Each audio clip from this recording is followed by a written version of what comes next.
अलल पंख, अलल ध्यान दचा के एक अलल पक्षी होता है, उसको अनल भी बोलते। अनल, अनल माने वायु, यानी वो आकाश वायु में ही रहता है, ऊपर नीचे नहीं आता।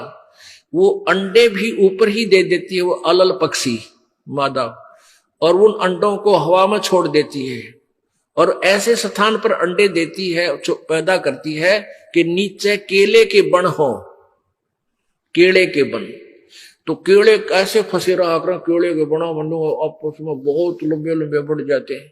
तो वहां आकाश से वो अलल पक्षी बहुत लंबा चौड़ा होता है, वो कम से कम भी सैकड़ों फुट लंबा और 50 फुट की चौड़ाई होती है। इतने बड़े बड़े पर होते हैं उसके, बहुत जबरदस्त लोहे के तौ की तरह, और पंजे होते हैं जैसे नो चमटिया की तरह, खुर जैसे बहुत जबरदस्त नाकुल्ले, बहुत मजबूत, और 4 पैर होते हैं उसके, पक्षी होता। तो वहां से अंडे छोड़ देती है, भगवान हवाला है।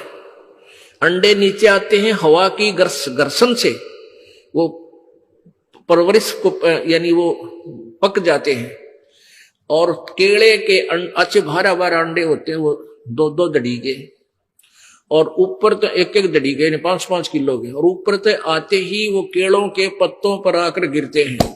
उन केलों को तोड़ते हुए सपीटते नीचे आते हैं। तो केलों पर गिरने से, उन केले पर गिरने से उन पेड़ों पर, तो उसकी स्पीड कम हो जाती है, और तो केले को तोड़ता हुआ वो आसानी से आकर नीचे पड़ता है और पड़ के फूट जाता है, उसमें से बच्चा निकल जाता है। वो बच्चा वहां फिर उस वन में घूमता है, फिरता है, चारा चरता है, और फिर कुछ दिनों में वो उड़ने लग जाता है, यानी परिपक्व हो जाता है, वो प्रफुल्लित हो जाता है, और वो उड़ उड़ कर देखता है, काफी दूर तक उड़ता है, फिर वापस आ जाता है। 1-2 साल तक वही रहता है उस वन में, उन पक्षियों के साथ भी घूमता है, अपने मित्रों के साथ जो दूसरे पक्षी होते हैं, अन्य जीव जंतुओं के साथ भी घूमता है, लेकिन उनमें उसकी मित्रता नहीं रहती है, क्योंकि उसको पता होता है कि मेरे माता पिता ऊपर हैं, यहां नहीं है। पुण्यात्मा, ये बहुत ही उत्तम ज्ञान है और छुपा हुआ ज्ञान था, ये तत्व ज्ञान है। इसको समझाने के लिए बहुत से उदाहरण आपके समक्ष पेश करने पड़ते हैं, ताकि आत्मा अपने परमात्मा की तरफ आकर्षित हो जाए। आपने कैसे रहना इस संसार में, ये अलल पंखी के अलल पक्षी के बच्चों की तरह।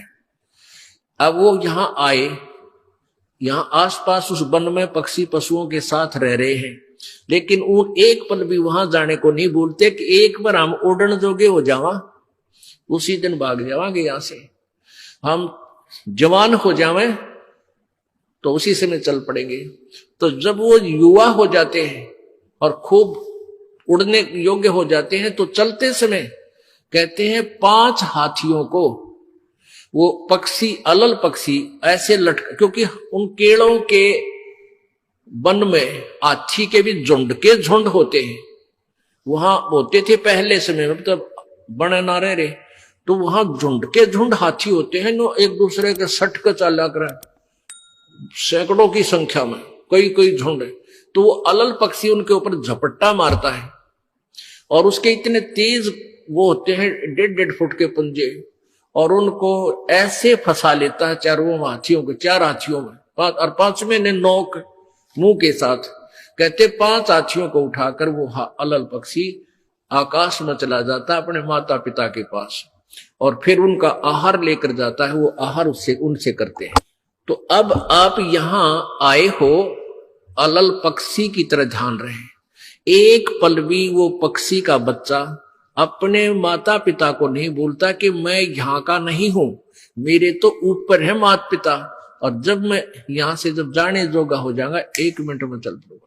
तो आप उस अलल पक्षी के बच्चे की तरह यहां अब तैयार हो, अच्छी खुराक खाओ राम नाम की, और मजबूत हो जाओ, और चलते समय इस राम नाम की कमाई लेकर ऊपर चलेंगे।